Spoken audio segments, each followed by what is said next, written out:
Hello, hello, hello, everybody, and welcome to Monday. So, just a quick thing, Mondays are like my down day, right? So, I typically am up at 4:30. I'm at the gym, but when I get home, I like roll into the shower and then I roll back into sweats. So, makeup and sweats on. So, I actually even have my slippers on. So, anyway, I hope you guys all had a great weekend. I'm super excited about our Mondays together for March and going over designing for a quilt top each Monday. So, for those of you that are with me, I am super excited. I see we've got Texas and we have South Carolina, Indiana, Pennsylvania, Washington. So if you are just joining us, just drop it down into the comments where you're from. I love to see how far of a reach I actually get. And every once in a while, it super surprises me. I get like a South Africa. So it's so much fun. So I have gotten a lot of questions about design decision dilemma. Okay, so I'm just going to briefly, some of you already know about it, but I just want to kind of quickly go over it. Design Decision Dilemma is a monthly membership. It is $9, and every week you get it's $9 a month. I want to preface that. And every week you get a new video of how I would design for a quilt. You can submit quilts ahead of time, and I put them in the lineup. So there is that. I find that designing is the one thing I get asked the most about. People totally know how to do feathers and they know how to do ferns and continuous curves and cross hatching and all of that. But the stumbling block seems to be, how do I put it all together so that it works? And it's actually my most favorite thing to teach. So Canada, okay, yep, that's the furthest so far.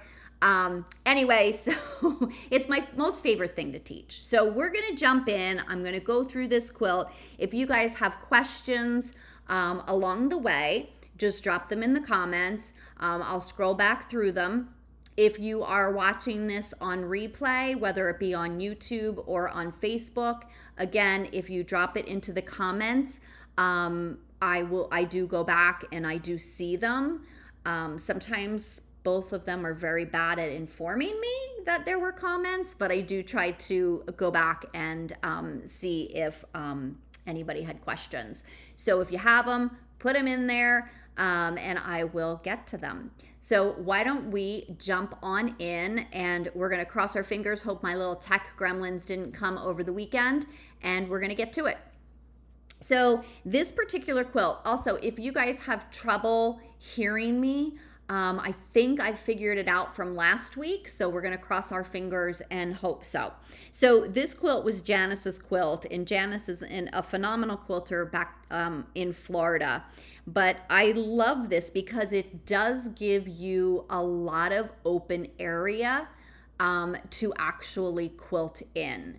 So as I'm looking at this, there are a couple things that I look at, right? So we have this area here, right? Get rid of that.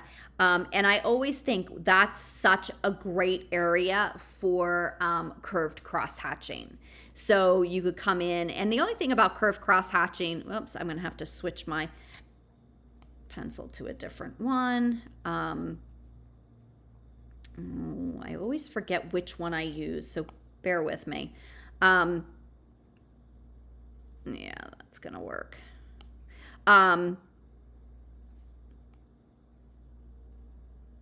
Is you want to make sure that all of them are going in the same direction. I think that always looks better. So I wouldn't want to come over here and then have mine go this way, right? Because on the other one, it went the other way, right? It went this way. So I would make sure that all of that cross hatching, that curved cross hatching, is going the same way. You can use the same kind of arc that say is right here. Do you know what I mean? Or you can use something with less. If you're using something with less curve than that, you want to be careful that it doesn't read as a straight stitch, right? So if you do it and it's a very mild curve, like that, you know, something like that, it could read more as a straight line versus a curved. So just be conscious of that. The nice thing about curved crosshatch, if you don't know, is it's actually much more forgiving than straight crosshatching. I know it's weird, but I love it, and it's great for beginners because of that. So that's what I would do most likely in that area. As far as going into the actual pattern here, right, I might come in and do a little bit of echoing, right? So that's an option. You could do that. You could actually also, I'm just going to zoom in here, you can do some feathers if you wanted to do feathers in that area, right? I think that would look good as well, depending upon what we did, you know, on the rest of the quilt. But you know me, I'm a feather girl, so I would love feathers in there. But I also don't want to inundate my piece with feathers, because then it just kind of is like a feather explosion.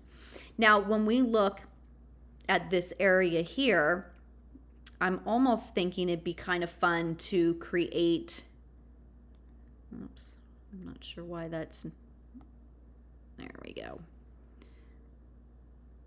And of course I would be using a ruler so it would look a little bit better than what it actually looks like.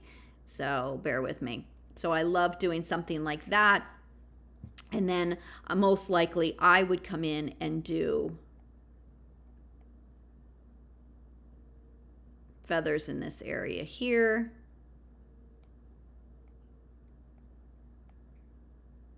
Right, something like that.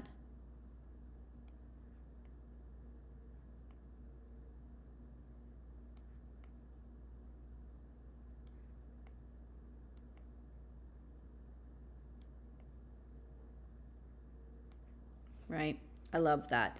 You could even come in and do something like this, and then depending upon how dense you wanted the quilting, you can come in and fill behind those, and that would be fun. You could do, let's see what else, let's try and think of something. If I wanted to do something a little simpler, let's see. So I'm just going to start drawing. This is kind of my process. A lot of times I'm not going to say anything. I'm just going to start drawing to see what comes to my mind. And if I kind of narrow down on something, then I will explain it.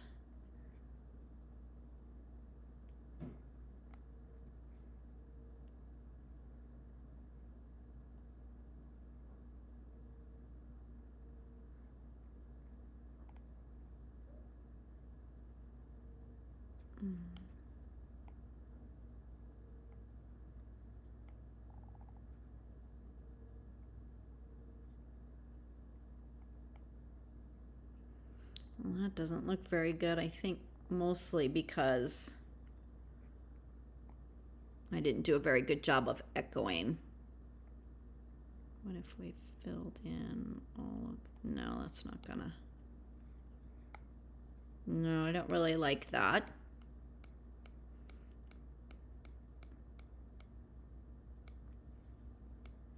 All right. Not sure why I wanted to echo it, but I did. Let's see.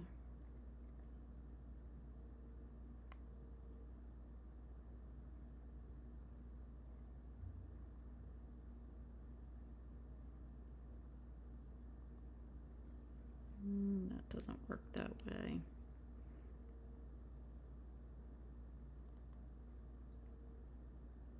Let's see, maybe.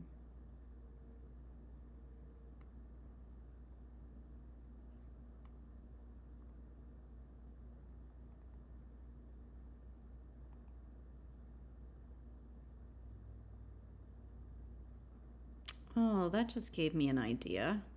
I don't know if it'll work or not, but I'll give it a try.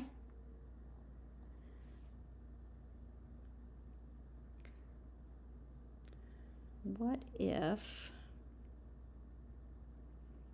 let me see, I don't think that, I thought I had an idea, but maybe,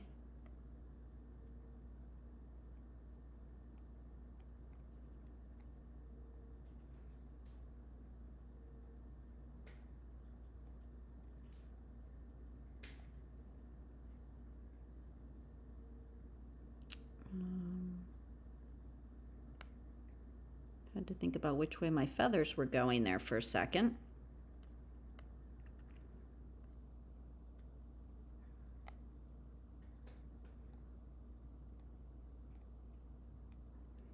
So I kind of want to see,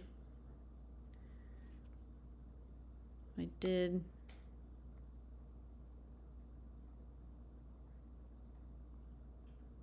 I don't know about that. What do you guys think? Give me like a thumbs up or a thumbs down, like a, yeah, that looks good, or heck no, Lisa, that is weird. I'm not sure, because then it just gives you a different space in here.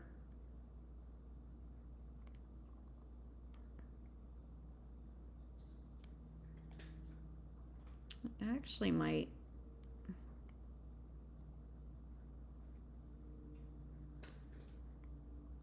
Would be interesting. You could use the piecing there to kind of help you with that.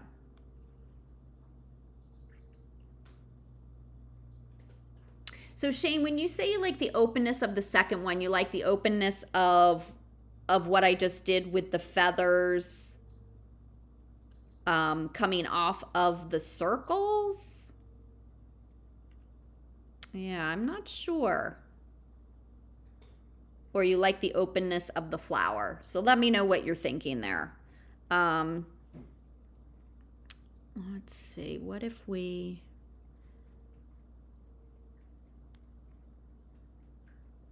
two straight lines.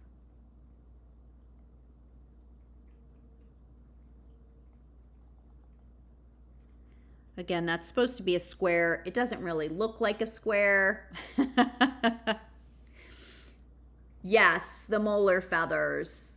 Looks better after, better with box in center. Yeah, that's what I was thinking. So I want to kind of play around with that. So I'm just going to do a new layer, and I'm going to take that layer away.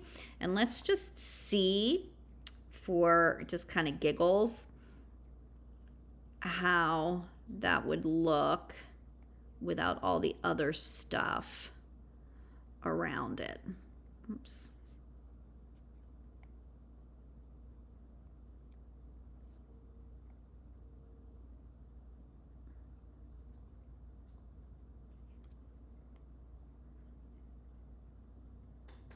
So I don't know if you can see on your screen, but I'm just kind of using the piecing, this right here. There's piecing in here. And I'm just trying to stay kind of within that.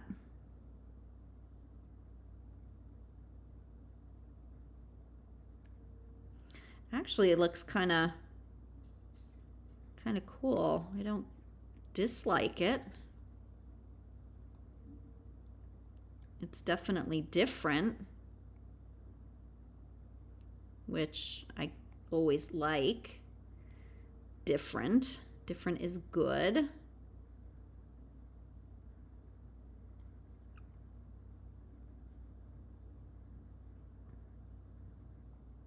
It's funny, I'm actually leaning towards this. Huh. Interesting. What are you guys thinking? Are you thinking I'm nuts for liking it?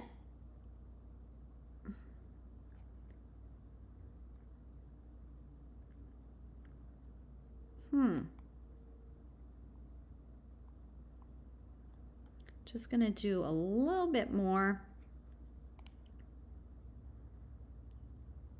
so I can see if I would go for it or not.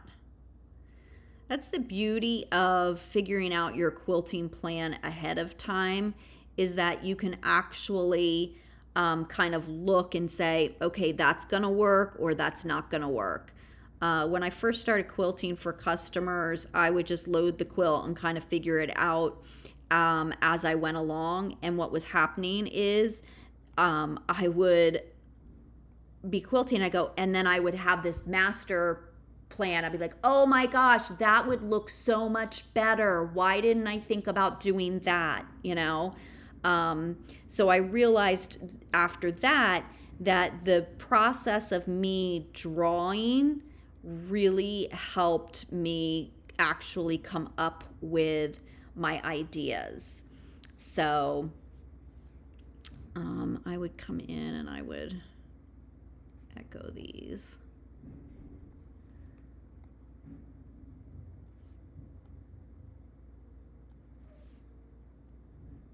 I like that. I like that a lot. And I think then for me, I would not want to do, I'm going to change my color. I would not want to do feathers in this piecing area here. Oops.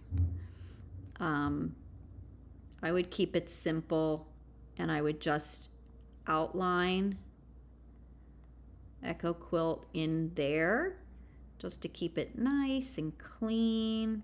Now I would also stitch in the ditch all of that because I like that crisp, clean look. And when I echo it, it's going to be 1/4 of an inch away. Clearly, I'm not really, not really doing that right now. I know. Can you believe it? Karen says that she likes it and that it's not quilted to death and is unique. Yeah, I mean, crazy for me to not quilt something to death.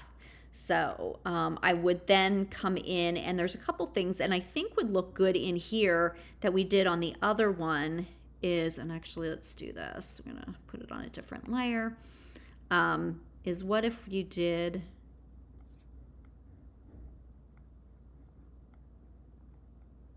just something like that in the center there. So you could do that. The nice thing about that, that's freehand. You wouldn't have to do any ruler work. So I do like that.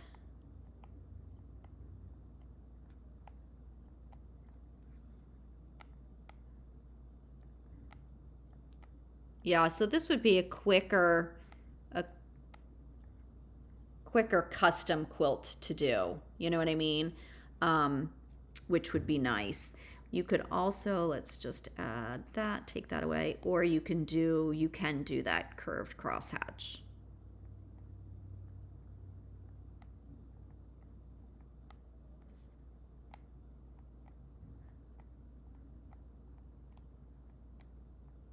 So I'm not sure which one. I actually think I like the other one, the simplicity of the other one a little bit better.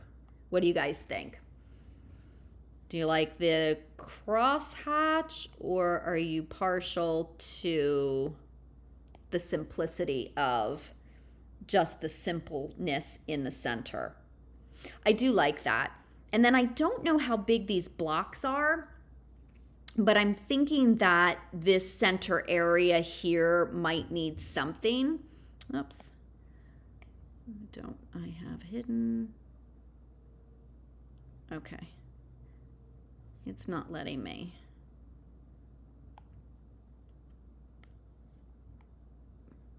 Oh, okay.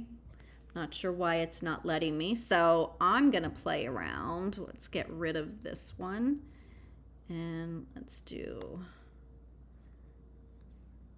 it might not let me do anymore. Oops, it does. Okay, so It could just be as simple, depending upon how much room you have in those areas, is to just put a simple little, because everybody knows how much I like my little circles.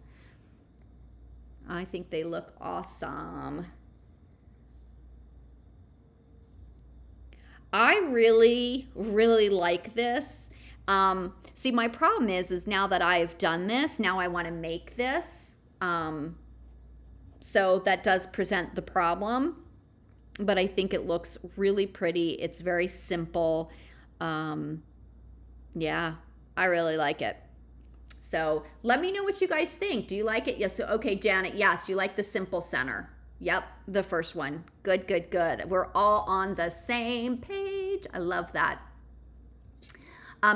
Let's see. I'm just going to scroll back to see if you guys had any questions. No question. Debbie, you like the crosshatch, okay? Okay. Doesn't look like you guys had any questions for me. Awesome, awesome, awesome, awesome. So again, super fun to do. So I always encourage you guys, again, the more you use your designing muscle, the better you get at designing. I always say that the only reason that I am where I am today is that I did thousands of customer quilts. I would never have been able to progress the way I did without doing all of those quilts, right? Because there's no way on God's green earth I was going to piece all of those quilts, because we know that Lisa's not the best piecer. So that's where I'm at. So I will say, if you see a quilt online and you're like, wow, that was really cool, I think I could do some fun stuff with it, whether you're going to actually make it or not, print off a picture of it. Like, right click on it, save it to your computer, print off the picture, and just see what you would do with it. It might come that you're like, wow, I really love what this looks like, the design that I did. You might like it so much that you actually might want to piece it. So maybe. So I'm looking at what we just did and I'm like, dang, I really, really like it. And I really, really would like to piece it, but you know what? I'm probably not. It's curved piecing and I am scared to death of that. So Teresa wants to know what the name of the pattern is. And you know what? I apologize. I have no idea what the name of this particular pattern is.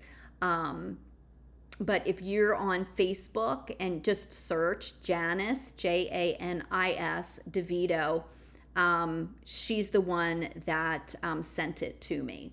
So definitely see if she remembers what it is. I think this might have been one of her customer quilts. So, she might not even know the pattern name. Okay, so Lynette wants to know what I'm going to be ditching on this particular quilt. And basically, I'm going to pop back over and I'm going to show you basically what I will be ditching. Okay, so I'm just going to see if this will work. I'm going to get rid of these 2 layers and I'm going to add one. Okay, so I'm going to ditch, I'm going to do it in black. I'm going to ditch, you can't see it, so let's see. I'm ditching all of these. Okay, all the way around. That's all getting ditched. This is getting ditched, right? And that's, so basically all of that piecing is getting ditched. One of the questions that I got from last week, right, is, am I going to ditch, like, would I ditch like here, right? I wouldn't unless that square was going to be part of the design that I was doing. So the question really is if I were going to, for whatever reason, which most of you that know me know that this isn't going to be what I would do, but if I were going to quilt through, right? Let's just say I was putting this big feather. Not that I would ever do that because I would not, but just for illustration purposes. Would I then go ahead and ditch in here?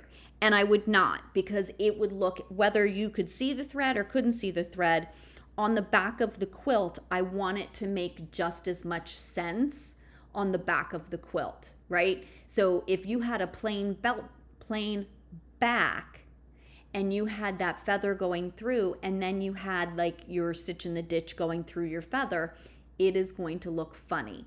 I like the back to be really pretty, so I would not do that. So great question, Lynette. Thank you for asking that. So anyway, I'm super excited. So remember, if you have any questions about the Design Decision Dilemma membership, it is just go to my website, lisahkaye.com, right there. And there's a page for it that just kind of goes over it. It's got the sign up, all that. It's $9 a month and it's $90 for a year. So it actually ends up being, you get, it's less expensive if you sign up for the full year. But again, I am going to be doing this every Monday in March. So hopefully you guys will all continue to join me. And if not, watch it on the replay. All right, I'm going to let you all go. Go to your studios, go outside, do something fun. And I will see you back here next Monday.